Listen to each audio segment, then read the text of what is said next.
V bistvu Facebook sem začela uporabljati leta 2009, tako da sta Facebook in Twitter postala moja vsakodnevna rutina. Podobno kot prebiranje mailov, tudi Facebook in tisto, kar naredim, ko zjutraj vstanem. Koliko imate sledilcev na Twitterju, morda veste? Jaz imam profil, kar je moj osebni profil, tam imam približno 4500 prijateljev in imam pa tudi seveda stran, ki pa je bolj politično obarvana, kjer dajem gor svoje stališče in svoje politično udejstvovanje, tam pa je 1200. Se pravi, imate na svojem osebnem profilu več sledilcev kot dejansko na političnem?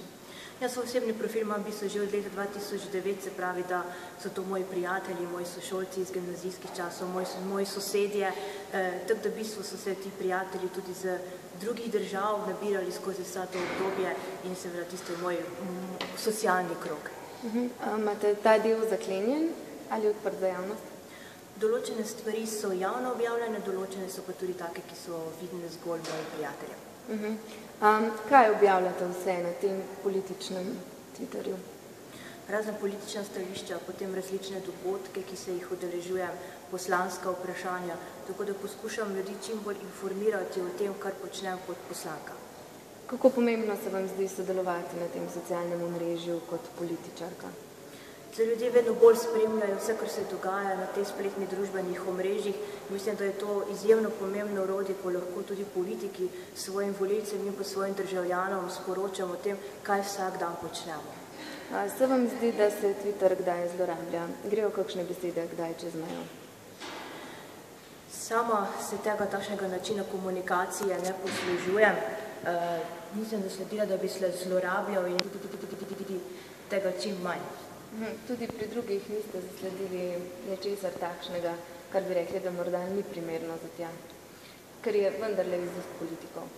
Zdaj v svoji komunikaciji se jaz predvsem osredotočam svojo komunikacijo z volilci in nekoliko manj recimo s tem političnim obračunavanjem, ki itak tako drugače ne sme biti prisoten ne na spletnih družbenih omrežjih, ne kjerkoli drugje, ne po televiziji, ne radio, niti v državnem zboru.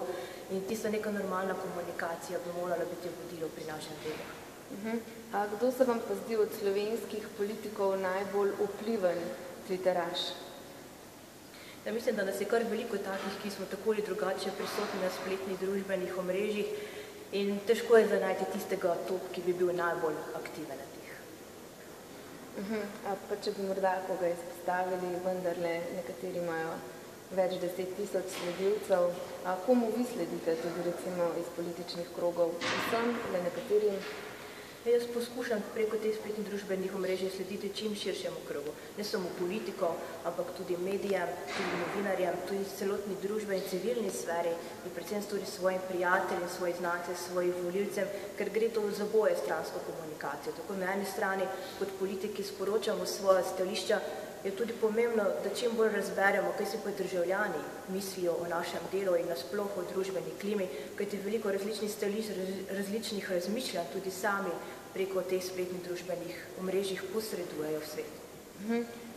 Se odzivate na tvite vaših kolegov, tudi kadar so recimo še posebej, če recimo omenjena stranka SLS, se odzovete s tvitom na tvit? Odvisno od situacije in nekako, ko se že da, poskušamo to neko dobro medsebojno komunikacijo. Vemo, da politična debata je vedno dobrodošla, ampak ko ostane v nekih tistih normalnih okvirih, ko gre za spoštovanje drugega. Takrat sicer pa se ne vpletate v kakšno politično obračunavanje na tvitu? Ne, mislim, da politično obračunavanje ne sme biti ne tako na spletnih družbenih omrežjih, ne kjerkoli drugje v našem delu, ampak da mora naše delo temeljiti na spoštovanju, čeprav imamo včasih različna mišljenja. Zdaj, ker sami niste izpostavili nobenega primera, kaj pa recimo eden od bolj znanih tvitov je tisti o dolžini krila gospe Alenke Bratušek, da bo trajanje njenega mandata kot predsednice vlade primer sorazmerno z dolžino njenega krila. Kako komentirate kakšne take tvite? Vsak, ki uporablja spletno družbeno omrežje, seveda odgovarja za tisto, kar napiše in je plod njegovega razmišljanja, njegove osebnosti, tako da sama poskušam čim bolj delovati, da bi bilo moje izjave, moje razmišljanje čim bolj spoštljivo do vseh. Se vam zdi, da taki tviti so spoštljivi, konkretno o tem, kar ste zdaj govorili?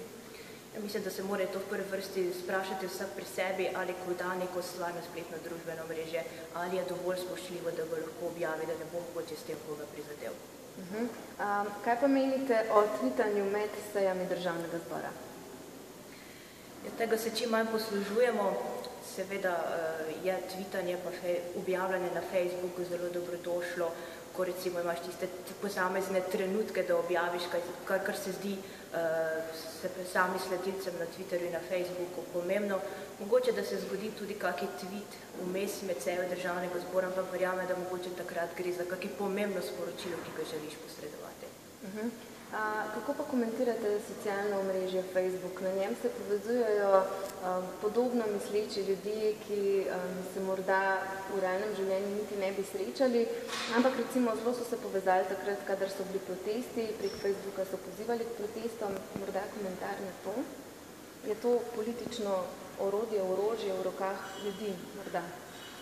Facebook je spletno družbeno omrežje, kjer se res povezujejo ljudi na takšne ali drugačne načine, podobno misleči, različno misleči, potem se izmenjajo svoja stališča in poznamo tudi veliko dobrih praks, ki so se dogajali na Facebooku, tudi veliko recimo dobrodelnih akcij, tako da ima z tega vidika tudi Facebook mogoče v tem smislu tudi kakšen pozitivni načinek. Kmalu bodo evropske volitve, nenazadnje pričakujemo tudi referendum o arhivih. Me zanima, če boste prek spletnih omrežij imeli kakšno kampanjo oziroma poskušali pridobiti kakšen glas volivca prek spletnih omrežij. Za politično aktivnost se iz obdobja v obdobje spreminja. Če smo v začetku, recimo, ko se je politika začela nekako v stari Grčiji, so se zbirali in so razpravljali na enem trgu, potem z razvojem sodobne tehnologije je ta politični diskurs prišel pri televiziji, pri radiju. Danes z uporabo sodobne tehnologije in z uvedbo spletnih družbenih omrežij se seveda spreminja tudi sama politična aktivnost, tako med politiki samimi, kakor tudi v odnosu do volilcev in del vsake volilne kampanje zagotovo tudi uporaba spletnih družbenih omrežij, ki poskušaš nagovoriti volilce in jim predstaviti svoj program in svoj pogled na določene rešitve. Pa še morda to, koliko političnega diskurza menite, da se iz ali Državnega zbora prenese na spletna omrežja in v obratno smer? Mislim, da gre za čedalje bolj to prelivanje, se pravi, da tudi politiki spremljamo to, kar ljudje razmišljajo na samih spletnih družbenih omrežjih, ko postavljajo kakšna vprašanja. Je to nam je tudi velikokrat koristno pri našem delu, ko lahko njihovo razmišljanje prenesemo v svoje delo, pa odpremo kako temo, do katere mogoče ne bi vedeli priti, če se ne bi nekje tako pojavilo. Seveda pa je tudi obratno, tudi politiki vedno bolj svoje razmišljanje prenašamo na spletno družbo. Mogoče sprašujemo, želimo odziv samih državljankov na tem, kako dobro je naše delo. Tudi kritike so vedno zelo dobrodošle in samo tako lahko tudi mi potem nadgrajujemo svojemu delo in vedno stremimo k temu, da smo boljši, da so vedno naše rešitve vedno boljše v korist državljanov.